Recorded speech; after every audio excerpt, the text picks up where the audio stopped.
All right, class, I'm going to try to be quick on this one.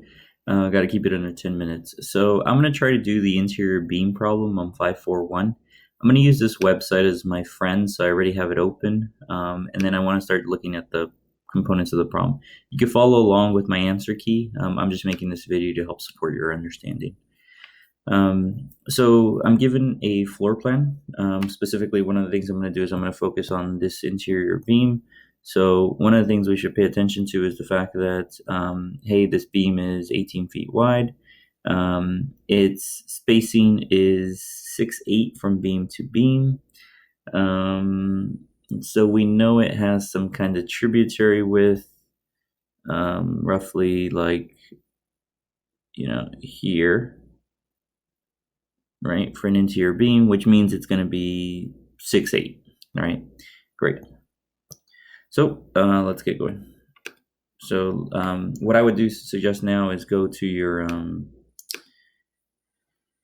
go to the answer key, follow along, because that's what I'm going to be doing. Okay. So what I always do is I always write down the key components first. So I was given a dead load of 50 pounds PSF, pounds per square foot. I was given a live load of 100 pounds per square foot. I was given yield stress of 50,000 psi, along with the modulus of elasticity of 29 million psi. And so based on that tributary width that we solved for earlier of 6'8", which is really from here to here, that's a tributary width. I'm going to change that to a decimal, so that's 6.67. I multiply the dead load times that 6.67, same with the live load. I get these values, I add them up so that I can get the total distributed load across the beam, and I end up with 1,000.5 to be specific. So now I can draw my beam diagram, and you'll note that it's 9,000, well, actually I don't know that yet. Distributed load is 1,000 across this 18-foot beam. When I plug it into these shortcuts, and I could go the longer way, but I'm using the shortcut here, I get 9,000 pounds, which means there's 9,000 pounds of reaction force on each end. The max moment using the shortcut formula ends up being 40,500 foot-pounds, which I'm going to use in the next step to calculate the nominal moments. I know that my nominal moment has to be 1.67 times greater than this number, the maximum bending moment based on the design. So I better have a beam that can withstand 67,635 foot-pounds. The way I confirm that is by finding a beam that has a section modulus that fulfills this equation. So I know the section modulus, Zx, has to be at least, when I plug and chug, okay, 16.2. So what do I do with that information? Well, I go now to my chart, and I start from the bottom. So let's go properties, because that's where the Zx is going to be. Let's go to the bottom. Let's just cut to the point. I'm not going to use those big old beams. The 10 by 12, no, too small. 10 by 15, no. 10 by 17, yeah, that works. So I'm going to write it down as a possibility, 10 by 17. And I scroll up to the 12. 12 by 14, yeah, 12 by 14 does work. I scroll up to the 14s. Probably getting a little too big here, but sure, 14 by 22 works. So those are three beams I'm going to look at. So these are the three beams I'm going to look at, but specifically I'm going to pick this one mostly because the second number means the nominal weight. So why would I pick a 17 or a 22 when the 14 is less? So I'm going to start with the 12 by 14. I get all this from the website. Okay, so before I move on, just so I don't have to keep jumping back and forth, I wrote down the key things. The moment of inertia, which is again on the website, okay, is 88.6 for a 12 by 14. The thickness of the web is 0.2 inches, and the depth is 11.91, very close to 12. That's why it's called a 12 by 14, because the depth.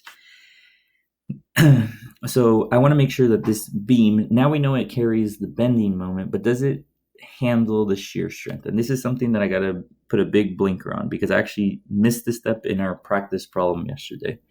One thing I didn't do was, and I don't know why I skipped this, but there's a safety factor for shear strength, just like bending modulus or bending moment has 1.67, we have to make sure that our nominal shear is at least 1.5 times our maximum shear. So our problem was fine in our warm-up. I mean, I know it wasn't going to be an issue, but in reality, we're not trying to design a beam that can handle 9,000. We're trying to design a beam that can handle 13,500 pounds of shear force. When I plug it into the formula to find out how much shear strength the beam could handle, it can actually handle 71,460, which means we're more than good enough. So let's move on, because the last thing we need to check is, based on codes, this is the maximum amount of deflection we're allowed, 0.9 inches and 0.6 inches for an 18-foot beam. And this is nice because at this point, keep this in your memory bank. As long as you have a plaster ceiling, if you have an 18-foot beam, 0.9 will always be the maximum deflection, and 0.6 will always be the maximum deflection allowed just for live load, 0.9 inches for dead and live load combined. So now all we got to do is check to see that my beam meets the adequate deflection. I plug and chug my values into this formula. 5 times the distributed load. I'm using this to convert the feet so they cancel out. Same here. Thing is that this is raised to the 4th power, which is important if you're putting it in your calculator, divided by 384 EI. So 384 times the E value times the modulus of elasticity times the moment of inertia for the beam specifically. So this is specific to the beam. And I end up getting 0.92. And that's a problem. Why? Because the actual deflection is 0.92, but I'm only allowed 0.9. Oh no, my beam's not acceptable. So what do? I have two options. Either I could go towards the 10 by 17 I mentioned earlier. I could go to the 14 by, 22. Or I could just jump up to the next size, which is 12 by 16. Because the nominal weight is still less than these, I'm going to check the 12 by 16. I write the properties of the 12 by 16. I plug it into the same formula I used before. You note that these are exactly the same, with the one difference being that. And I get 0.79, which means, good news, this beam is good and can handle the acceptable deflection because it's less deflection than it's allowed.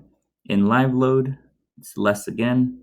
The only thing that changed here was that the live load is only 667. The dead load plus the live load is 1000.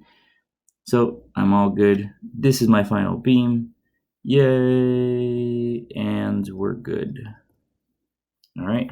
Hope you followed along. Please review the PDF. Please make sure you've checked it out. Otherwise, have a great day. Thanks.